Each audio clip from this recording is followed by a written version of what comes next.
خوش آمدید. آج ہم ایک کافی دلچسپ چیز دیکھ رہے ہیں جو اے آئی میں آج کل بہت بات ہو رہی ہے، جس کی کسٹم جی پی ٹیز. یہ اصل میں چیٹ جی پی ٹی کے ہی ایسے ورژنز ہیں جنہیں آپ خود بنا سکتے ہیں اپنے خاص کاموں کے لیے.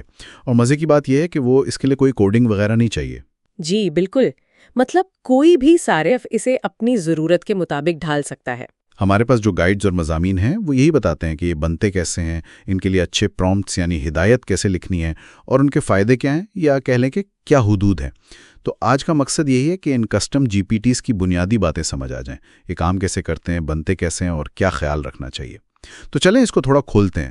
بنیادی طور پر آپ چیٹ جی پی ٹی کو کسی خاص کام کے لیے بہتر بنا سکتے ہیں، جیسے شاید کسی خاص موضوع پر ریسرچ کرنی ہو یا کسی خاص سٹائل میں لکھوانا ہو. جی، یا آپ کے دیے ہوئے ڈیٹا سے جواب دینا ہو. یہاں دلچسپ بات یہ ہے کہ یہ جو کسٹمائزیشن ہے نا، یہ آپ کی دی ہوئی ہدایات یعنی انسٹرکشنز اور جو آپ فائلیں اپلوڈ کرتے ہیں نالج فائلز، ان کے ذریعے ہوتی ہے. یہ ماڈل کا جو بنیادی علم ہے اس کو نہیں بدلتا. اچھا. یہ بس اسے آپ کی دی گئی معلومات اور رولز کے مطابق ایک طرح سے فوکس کر دیتا ہے. یہ اے آئی کو ذاتی بنانے کا ایک تیز اور آپ کہہ سکتے ہیں آسان طریقہ ہے، فائن ٹیوننگ وغیرہ سے کافی مختلف. بنانے کا عمل تو کافی سیدھا لگتا ہے جو ہم نے پڑھا.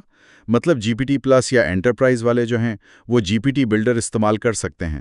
آپ یا تو سادہ زبان میں بتا دیں کہ کیا چاہیے، یا پھر وہ کنفیگر ٹیب میں جا کر نام، تفصیل، ہدایات وہ سب ڈال دیں. بالکل. اور وہ جو فائلز کی بات ہوئی تھی، آپ PDFs, word documents, text files وہ سب اپلوڈ کر سکتی ہیں. اس سے جی پی ٹی کے پاس آپ کے ٹاپک سے متعلق اضافی معلومات آ جاتی ہیں. کتنی فائلز تک؟ میرے خیال میں 20 فائلیں تک، اور ہر ایک 512 MB تک ہو سکتی ہیں. اوہ واو. بس ایک چیز ضروری ہے کہ وہ کوڈ انٹرپریٹر کی صلاحیت آن ہو. وہی ان فائلز کو پڑھنے اور سمجھنے میں مدد دیتا ہے. ٹھیک، تو جی پی ٹی بن گیا، لیکن اب اس سے بہترین کام کیسے لیں؟ یہاں وہ پرومپٹس والی بات آتی ہے نا. ذرائع یہی کہتے ہیں کہ ہدایات جتنی واضح اور مخصوص ہوں گی اتنا اچھا رزلٹ ملے گا. جی ہاں، صرف یہ کہنا کہ بزنس پلان بنا دو، اس سے بہتر ہے کہ آپ بتائیں کہ کس چیز کا بزنس پلان. جیسے ایک چھوٹی آن لائن بیکری کا بزنس پلان بناؤ جو مقامی لوگوں کے لیے ہو اور اس میں مارکیٹنگ اور خرچے کا اندازہ بھی ہو. صحیح. اور کبھی کبھی نا جی پی ٹی کو ایک کردار، ایک پرسونا دینا بھی کام کر جاتا ہے. جیسے آپ کہیں کہ ایک تجربے کار مارکیٹنگ ایکسپرٹ کی طرح جواب دو. ہاں، یہ دلچسپ ہے. ریڈٹ پر ایک صارف نے ایک فریم ورک بھی بتایا تھا، INFUSE. اچھا، وہ کیا ہے؟ اس میں 6 چیزیں ہیں.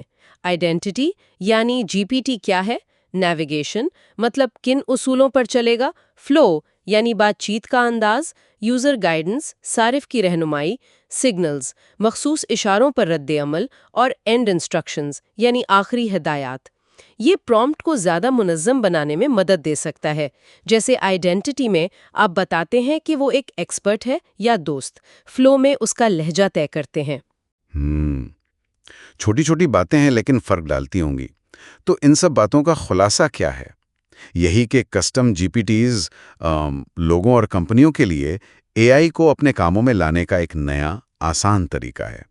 بنانا آسان ہے، لیکن اصل فائدہ اچھی ہدایات اور صحیح معلومات دینے پر منحصر ہے. یہاں ایک بات سمجھنا بہت ضروری ہے جو پہلے بھی ذکر ہوا، کہ یہ فائن ٹیوننگ نہیں ہے. جی ہاں، یہ فرق اہم ہے. کسٹم جی پی ٹیز موجودہ ماڈل کو آپ کی ہدایات اور ڈیٹا سے صرف رہنمائی فراہم کرتے ہیں، جبکہ فائن ٹیوننگ میں تو ماڈل کو نئے ڈیٹا پر باقاعدہ دوبارہ ٹرین کیا جاتا ہے. وہ ایک زیادہ گہرا اور مہنگا کام ہے. بالکل. کسٹم جی پی ٹیز اس لحاظ سے زیادہ کہہ لیں قابل رسائی ہیں، لیکن کچھ ممکنہ مسائل بھی تو ہوں گے، کچھ حدود. ذرائع میں ذکر تھا کہ جی پی ٹی سٹور جہاں لوگ یہ شیئر کرتے ہیں وہاں اسپیم یا بیکار قسم کے جی پی ٹیز کا مسئلہ آ رہا ہے. جی، یہ ایک چیلنج ہے کوالٹی کنٹرول کا. اور پرائیویسی کے بھی خدشات ہیں، خاص طور پر اگر حساس معلومات والی فائلیں اپلوڈ کی جائیں. بالکل. یہ بھی سننے میں آیا ہے کہ شاید کچھ طریقوں سے ان نالج فائل سے معلومات نکالی جا سکتی ہیں، تو احتیاط ضروری ہے. صحیح. یہ ٹیکنالوجی ابھی نہیں ہے، تو اس کے صحیح استعمال کے طریقے اور حفاظتی اقدامات وہ وقت کے ساتھ ہی بہتر ہوں گے. تو سامعین کے لیے ایک آخری سوال چھوڑ جاتے ہیں، اگر آپ اپنا کسٹم GPT بنائیں تو کس کام کے لیے بنائیں گے؟ کوئی ایسا دفتری کام جسے آپ آٹومیٹ کرنا چاہیں، یا کوئی ایسا شوق یا موضوع جس کے لیے ایک پرسنل اسسٹنٹ چاہیے ہو؟ سوچئے گا کہ یہ ٹیکنالوجی آپ کے سیکھنے یا کام کرنے کے طریقے کو کیسے بدل سکتی ہے۔ آج کے لیے اتنا ہی، اگلی بار پھر ملیں گے۔ خدا حافظ۔